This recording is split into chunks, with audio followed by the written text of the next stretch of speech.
بالله من الشيطان الرجيم. بسم الله الرحمن الرحيم. إن الذين فرقوا دينهم وكانوا شيعا لست منهم في شيء إنما أمرهم إلى الله ثم ينبئهم بما كانوا يفعلون. سبحان اللہ. اللہ تبارک و تعالی نے اس آیت کریمہ کے اندر ان لوگوں کا حال بیان کیا جنہوں نے اپنے دین کے ٹکڑے ٹکڑے کر لیے اور مختلف گروہوں اور فرقوں جماعتوں میں بٹ گئے. اللہ تبارک و تعالی نے ارشاد فرمایا کہ ان کا معاملہ اللہ کے سپرد ہے. اللہ تبارک و تعالی کی بارگاہ میں جب جمع ہوں گے اللہ تعالیٰ ان کو ان کے تمام کاموں کی خبر دے گا. کریمہ کا صلی اللہ علیہ وآلہ وسلم نے ارشاد فرمایا کہ پچھلی امتوں کے 72 فرقے تھے، میری امت کے 73 فرقے ہوں گے. پایا کہ 73 جو ہوں گے ان میں صرف ایک جنتی ہوگا، باقی سارے دوستی ہوں گے. صحابہ کرام علیہ رضوان نے عرض کیا یا رسول اللہ صلی اللہ علیہ وسلم، وہ جو ایک جنتی ہوگا وہ کون سا فرقہ ہوگا، وہ کون سی جماعت ہوگی؟ کریمہ کا صلی اللہ علیہ وآلہ وسلم نے ارشاد فرمایا ما انا علیہ واصحابی، جس پر میں اور میرے صحابہ ہیں، جس پر میں اور میرے صحابہ ہیں یہی جماعت جنتی جماعت ہوگی. اب حضور نے فرمایا جس پر میں ہوں، جو آقا علیہ السلام کا عمل مبارک ہے وہ سنت بنتی ہے. کیا بنتی ہے؟ سنت بنتی ہے. اور حضور فرمایا کہ اور جس پر اور میرے صحابہ ہیں، صحابہ سے مراد حضور کی جماعت ہے، حضور کی جماعت مراد ہے. یہیں آقا علیہ السلام نے ارشاد فرمایا کہ میرا طریقہ اور میرے صحابہ کا طریقہ، یہ جو طریقہ ہے میں یہی نجات کے لیے کافی ہے، یہی بندے کو جنت لے جانے والا ہے. تو ہم اپنے آپ کو اہل السنہ والجماعہ جو کہتے ہیں، یہ اہل سنت و جماعت کہتے ہیں، یہ اسی حدیث سے نکلا ہے کہ حضور نے فرمایا کہ جس پر میں اور میرے صحابہ ہیں، یعنی جماعت صحابہ جس پر. اہل سنت حضور کی سنت اور جماعت حضور کے صحابہ کرام علیہ رضوان کے طریقوں پر عمل کرنے والے ہیں. جی ہم جو ہیں اہل سنت اللہ تبارک و تعالیٰ کے فضل سے کریمہ کا صلی اللہ علیہ وآلہ وسلم کی سنت اور آقا علیہ السلام کے صحابہ کرام علیہ رضوان کے اجماع کو ماننے والے ہیں. ٹھیک ہے نا جی، ان کے اجماع کے ماننے کی وجہ سے ہم اپنے آپ کو اہل السنہ والجماعہ کہتے ہیں. جی معنی واضح ہو گیا کہ ہم اہل سنت والجماعہ ہیں. اور کریمہ علیہ السلام نے ارشاد فرمایا، یہ تو ایک اعتقادی طور پر ہو گیا کہ جو عقیدہ کریمہ علیہ السلام نے عطا فرمایا، صحابہ کرام علیہ رضوان نے اپنایا، وہی طریقہ کو اپنانے والا، ماننے والا، وہی نظریہ اور سوچ فکر رکھنے والا بندہ جو ہے وہ جنتی ہے.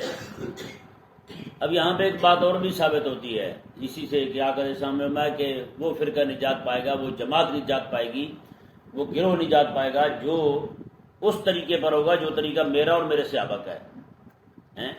آقا علیہ السلام کا طریقہ اور حضور کے صحابہ کا طریقہ زندگی ساری کیا رہا ہے؟ زندگی ساری آقا علیہ السلام کا اور صحابہ کرام علیہ رضوان کا طریقہ اللہ تبارک و تعالیٰ کے دین کو غالب کرنے کا رہا ہے. اس کے لیے جنگی مارکیوں، اس کے لیے جناب مختلف قسم کی جد و جہد ہو، ساری کی ساری کریم آقا علیہ السلام کی زندگی مبارکہ بھی دیکھ رہے ہیں اور آقا علیہ السلام کے صحابہ کی زندگی بھی دیکھ رہے ہیں. ایک جنگ سے واپس آتے ہیں، جسم جو ہے نا ابھی تک پھٹے ہوئے ہیں، زخم لگے ہوئے ہیں، زخموں کو دھویا تک نہیں، پٹی کرنا تو دور کی بات ہے نا، مرہم لگانا تو دور کی بات ہے. ابھی تک صحابہ کرام علیہ رضوان نے جناب اپنے زخموں کو دھویا تک نہیں ہے، کپڑے نہیں تبدیل کیے، انہوں نے سانس تک نہیں لیا، حکم آ گیا کہ آگے پھر چلنا ہے. صحابہ کرام علیہ رضوان اٹھے اور روانہ ہوا. حضور فرماتے ہیں یہ والا طریقہ ہے جو اس طریقے پر ہوگا. بتائیں یہ والا طریقہ ہماری تو اچھی بھلی قوم جو ہے نا انہیں بھی پسند نہیں ہے، یہ والا طریقہ جہاد والا، اللہ تبارک و تعالیٰ کے دین کے غلبے والا. آج تو مولوی ہیں زندگی ساری گزار جاتے ہیں، قائد ملت بھی ہوتے ہیں، غازی ملت بھی ہوتے ہیں، فلانا ملت بھی ہوتے ہیں، امین ملت بھی ہوتے ہیں، لقب ایسے بھاری بھرکم کہ وہ اگر کسی جانور پہ بھی رکھے وہ بھی نہ اٹھا سکے، اتنے بھاری بھرکم لقب ہیں ان کے، لیکن امت کا درد اور غم ہے ہی نہیں ان کے دلوں میں، امت کے غم سے یکسر خالی ہیں لوگ۔ ان کے منہ سے کبھی بھی مسلمانوں کے غلبے کی، اسلام کے دین کی سربلندی کی بات تک نہیں سنی۔ اور نام کیا ہے جی؟ غازی ملت، امین ملت، قائد ملت، قائد ملت اسلامیہ، یہ اتنے بھاری بھرکم القاب لیے پھرتے ہیں، اور جب امت کا درد بالکل نہیں ہے، امت کا غم تک نہیں ہے ان کے دلوں میں۔ پھر خدا کے لیے ایسے بھاری بھرکم القاب جو ہیں وہ ہٹا دیں اپنے نام سے۔ اب آپ کے جو نام ہے نا سیدھے سیدھے بس وہی رکھیں جو آپ کی اماں نے نام رکھے ہیں، وہی آپ کو جچتے ہیں۔ اتنا بڑا جھوٹ اور فراڈ جو ہے نا حضور کی امت کے ساتھ مزید نہ کریں۔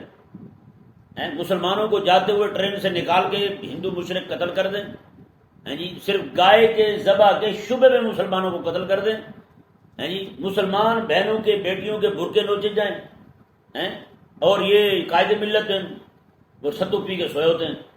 حرام ہے ان کے منہ سے امت کے درد کی کوئی بات نکلے تو بندہ قائد اہل سنت کیسا ہے وہ، قائد ملت کیسا ہے وہ؟ تو اللہ تبارک و تعالی نے ارشاد فرمایا جی دیکھیں، ان الذین فرقوا دینہم، بے شک وہ لوگ جنہوں نے اپنے دین کے ٹکڑے کر لیے۔ آج بھی آپ دیکھیں مختلف قسم کے لوگ ہیں، کسی نے کسی چیز کو ترجیح دی ہوئی ہے، کسی نے کسی چیز کو ترجیح دی ہوئی ہے، دین کے مختلف حصے کر لیے انہوں نے صرف اسی چیز کو دین سمجھا ہوا ہے۔ ایک بندے کو پتا ہے نا بھی پانی پلانے کا ثواب ہے، حرام ہے کوئی بندہ بھوکا مر رہا اسے روٹی دے دے، وہ اسے روٹی نہیں دے، پانی پلانے کا ثواب ہے آج صاحب پانی پلانا۔ جیسے 10 محرم آیا تو پکڑ پکڑ کے دھکے کے ساتھ لوگ بدتمیزیاں کر رہے ہیں، گاڑیوں کے آگے کھڑے ہو رہے ہیں، رک جاؤ پانی پی کے جاؤ، رک جاؤ پانی پی کے جاؤ۔ یہ کیا تہذیب ہے یار، کیا تمیز ہے؟ کسی نے نہیں سکھایا تمہیں؟ ایسے بھاگ کے چھوٹے چھوٹے بچے جگ اٹھا کے جناب سامنے آ رہے ہیں، اور ان کو اب کون بتائے بھی امام حسین رضی اللہ تعالیٰ عنہ جو ہیں، آپ رضی اللہ تعالیٰ عنہ کا صرف یہی پانی کی سبیل لگانے کا ہی ثواب ہے۔ امام حسین رضی اللہ تعالیٰ عنہ کے سارے ثواب کے لیے آپ دینی کتابیں لے کے کسی عالم کو نہیں دے سکتے، وہ طالب علم پڑھ رہا ہے دین کا، اسے جا کے کتابیں نہیں دے سکتے، سب سے بڑا ثواب تو یہ ہے۔ لیکن پوری قوم اندھوں کی طرح جس طرح لگ جائے بس پھر لگی ہوئی ہے۔ قوم میں سے جاہل لگتے ہیں، مولوی اس پر دلائل دیتے ہیں، ٹھیک ہے بھی دبا کے رکھو۔ اب ان کے نزدیک 10 محرم کو صرف پانی پلانے کا ثواب ہے۔ اب کئی پوری قوم جو ہے نا، اتنی ساری قوم ہے ہماری جن کے نزدیک صرف فروعاتی دین ہے، بس اس کے علاوہ دین نہیں ہے۔ رب کے جو احکامات ہیں ان کی کوئی قدر نہیں ہے، رب تعالیٰ کے احکامات پر حملہ ہوتا رہے کوئی پرواہ نہیں ہے ہمیں، بس صرف وہی باتیں جو 4 ہم نے رکھی ہوئی ہیں اس پر کسی کو کوئی بندہ مسئلہ کر دے تو پھر جناب ایک دم سے باہر آ جائیں گے، سارے حملے بھی کریں گے، کتابیں بھی لکھیں گے، چیلنج بھی کریں گے، مناظرے بھی کریں گے، سارا کچھ کریں گے، لیکن رب تبارک و تعالیٰ کے دین پر کالی آندیاں چلتی رہیں انہیں پرواہ نہیں ہے، وہ نہیں بولیں گے کبھی۔ یہ انہوں نے بھی دین کے ٹکڑے کیے ہوئے ہیں، دین کے ٹکڑے کیے ہوئے ہیں، صرف اسی کو دین سمجھا ہوا ہے جو فروعاتی چیزوں کے ساتھ تعلق رکھتا ہو، مستحبات کے ساتھ تعلق رکھتا ہو، مباح چیزوں کے ساتھ تعلق رکھتا ہو، بس۔ آج بھی آپ دیکھ لیں پوری قوم جو ہے ہماری، آج مسجد میں کتنے لوگ بیٹھے ہوئے ہیں؟ کوئی نہیں بیٹھے ہوئے۔ آج یہی 12 ربیع الاول کا دن ہوتا تو آپ دیکھتے مسجد بھری ہوتی، لوگوں کا رش ہوتا جناب دن میں، جلوس میں جناب لوگ کیسے نظر آتے ہیں، لاکھوں کی تعداد میں لوگ باہر ہوتے ہیں جلوس میں۔ اب انہیں یہ نہیں پتا کہ نماز پڑھنا فرض ہے، جلوس میں جانا مستحب ہے۔ وہ کہتے ہیں میں جلوس تو کبھی بھی ناغہ نہیں کرتا، ناغہ نہیں کرتا جلوس۔ ایک بندہ مجھے ملا، اس نے پتہ نہیں کتنے سال بتائے، 20-30 سال سے زائد کر سب نے مجھے بتایا، یہیں پہ یہ فاروق اعظم چوک میں مجھے روک لیا اس نے، مجھے داڑھی بھی رکھی ہوئی تھی، کہنے لگا جی میں اتنا عرصہ ہو گیا میں صبح جو ہے نا دادا صاحب جاتا ہوتا ہوں، میں نے کہا نماز یہیں سے پڑھ کے جاتے ہیں وہاں پڑھتے ہیں؟ کہتا نماز نہیں پڑھتا اور جاتا بھی پیدل ہے۔ اب اس کے نزدیک ثواب یہی ہے، بس دادا صاحب دربار پہ آپ چلے جائیں، نماز کے عین نماز کے وقت میں رش زیادہ ہوگا دربار پہ، مسجد میں بندے نہیں نظر آئیں گے، آپ ہوں گے تھوڑے نہیں ہوں گے، بنسبت دربار پہ بیٹھے ہوئے بندوں کے نماز پڑھنے والے تھوڑے بندے ہوں گے۔ اب اس کے نزدیک سے دادا صاحب بیٹھنا ہی ثواب ہے، دین کا ٹکڑا ہوا نہیں ہوا، دین اس نے بانٹ لیا ہے۔ اس نے کہا ٹھیک ہے مولوی صاحب آپ وہ بس سائڈ سنبھال لو، ہم یہ والی سائڈ سنبھال لیتے ہیں۔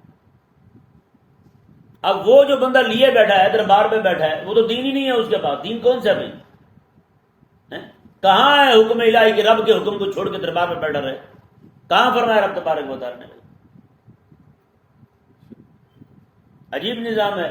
اسی طرح کر کے پورے دین کا حلیہ بگاڑ دیا انہوں نے۔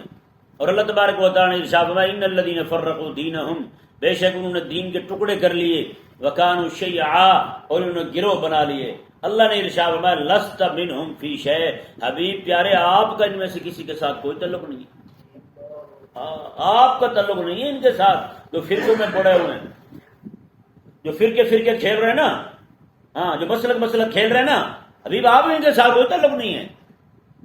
آپ تو دین واحد لے کر آئے، دین جامع لے کر آئے، آپ تو رب تبارک و تعالیٰ کی طرف سے قرآن لے کر آئے۔ اللہ تبارک و تعالیٰ نے ارشاد فرمایا انما امرهم من اللہ، بے شک ان کا معاملہ اللہ کے سپرد ہے۔ ثم ينبئهم بما كانوا يفعلون، پھر اللہ تبارک و تعالیٰ انہیں بتا دے گا جو کچھ وہ کرتے رہے تھے۔ یہاں پر ایک دو باتیں قابل غور ہیں۔ حدیث پاک میں آیا کریمہ علیہ السلام نے ارشاد فرمایا کہ میری امت کے 73 فرقے ہوں گے، ان 73 میں 72 جو ہیں وہ جہنم جائیں گے، ایک فرقہ جنت جائے گا، ایک جماعت جنت جائے گی جو اہل السنہ والجماعہ ہے، باقی سارے جہنم جائیں گے۔ اب یہ ذہن میں رہے باقی جو فرقے اسلامی فرقے ہیں جن کے بارے میں حضور نے فرمایا کہ امتی، میری امت کے 73 فرقے ہوں گے، ٹھیک ہے نا جی۔ وہ جو آقا علیہ السلام کی امت کے جو فرقے ہیں ان میں جتنے لوگوں کے عقائد کفر تک نہیں پہنچے ہوں گے، صرف گمراہی کی حد تک ہوں گے، وہ جائیں گے جہنم، سزا پا کے پھر جنت آئیں گے، سزا پا کے پھر جنت چلے جائیں گے۔ ہاں ان کے جو وڈیرے ہوں گے سارے، جو لوگوں کو کافر کرنے والے ہوں گے، لا دینیت پھیلانے والے ہوں گے، وہ دائمی طور پر جہنم رہیں گے۔ باقی جتنے لوگ ہوں گے ان میں ان کے عقائد کفر تک نہیں پہنچے ہوں گے، صرف پیچھے تک ہوں گے، تو وہ لوگ جو ہیں وہ سارے کے سارے عذاب پا کر جنت ضرور جائیں گے۔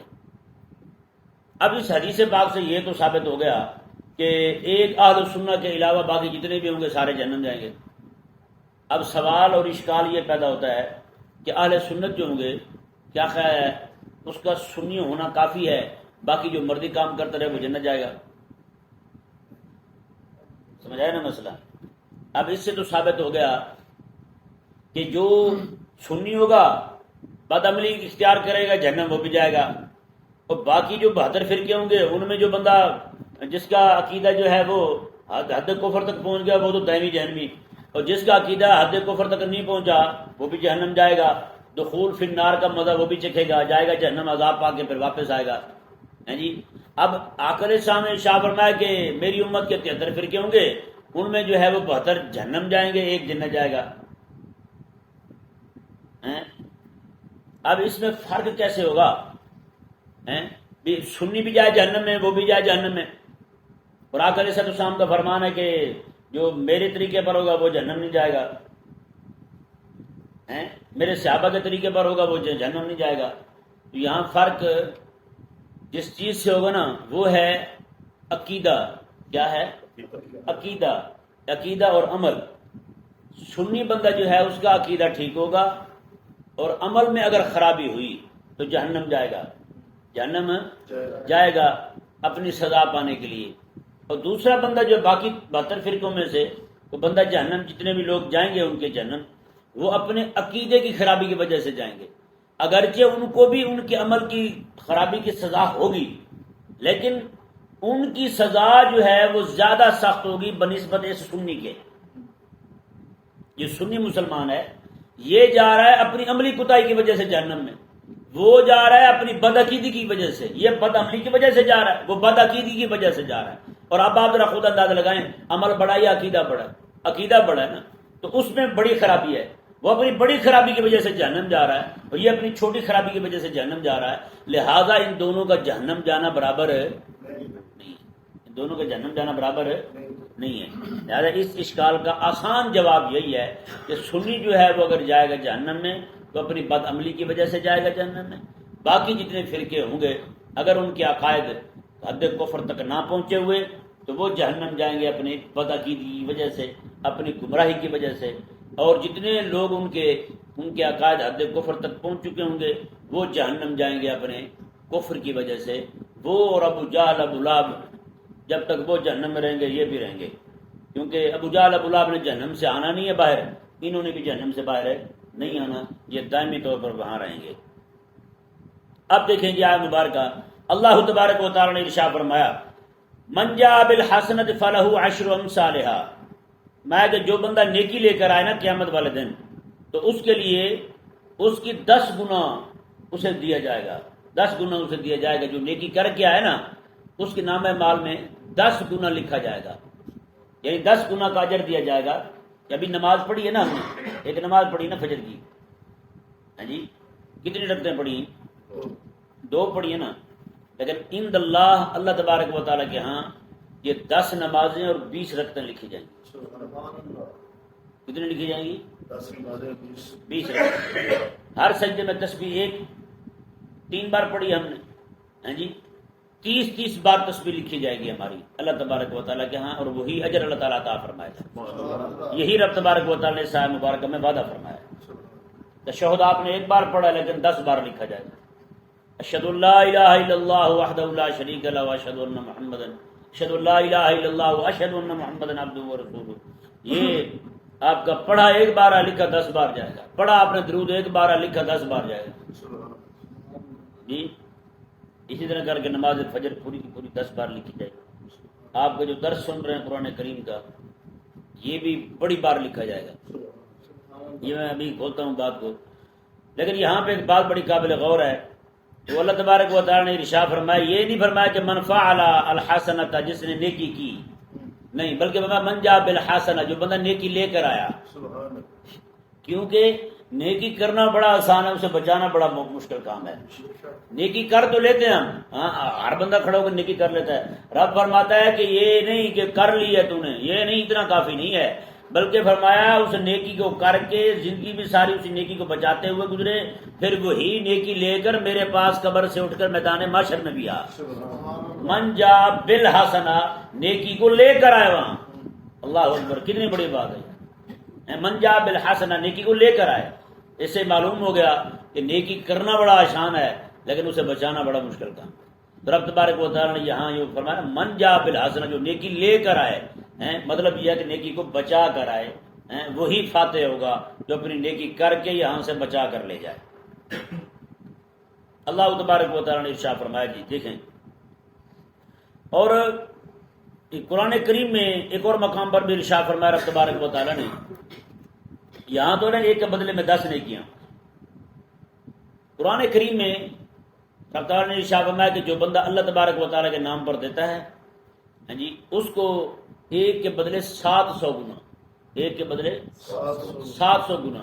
کسی نے 1 کھجور دی ہے اللہ تعالیٰ کے نام پر تو اللہ تعالیٰ نے ارشاد فرمایا کہ اسے 700 گنا تک دیں گے، یعنی اس کے نام مال میں یہ لکھیں گے کہ اس نے 700 کھجوریں اللہ کے نام پہ دی اس نے 1 ہے۔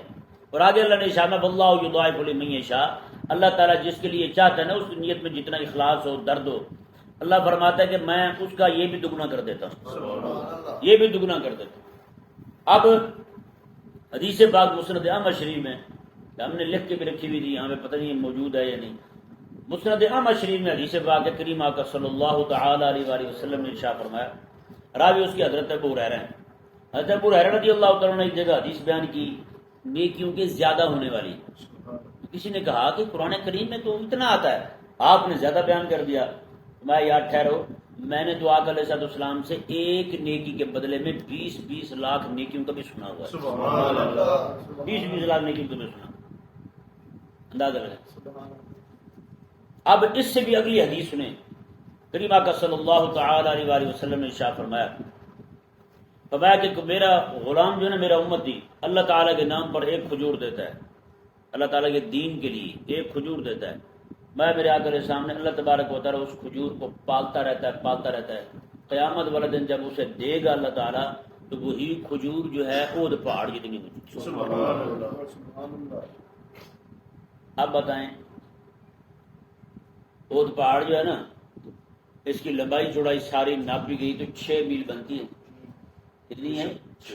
6 میل کا سفر بنتا ہے، اور آپ اس کی اونچائی بھی دیکھیں اور اس کی گہرائی بھی دیکھیں، ہاں جی اس کا اوپر کا تنا بھی دیکھیں اور اس کے نیچے کی جڑیں بھی دیکھیں کہاں تک پھیلا ہوا ہے۔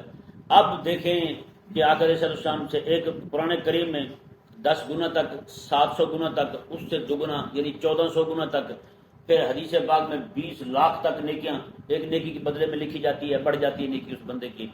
تو اب اگر کوئی بندہ کھجوریں ایک کھجور لے لے جو اس نے اللہ کے نام پہ دی ہے، تو اود پہاڑ جو ہے نا اس سارے کو کاٹ کاٹ کے کھجوریں بنائے، بتائیں 20 لاکھ بنے گی کھجوریں اس کی؟ کہاں جا بات ٹھہری ہے؟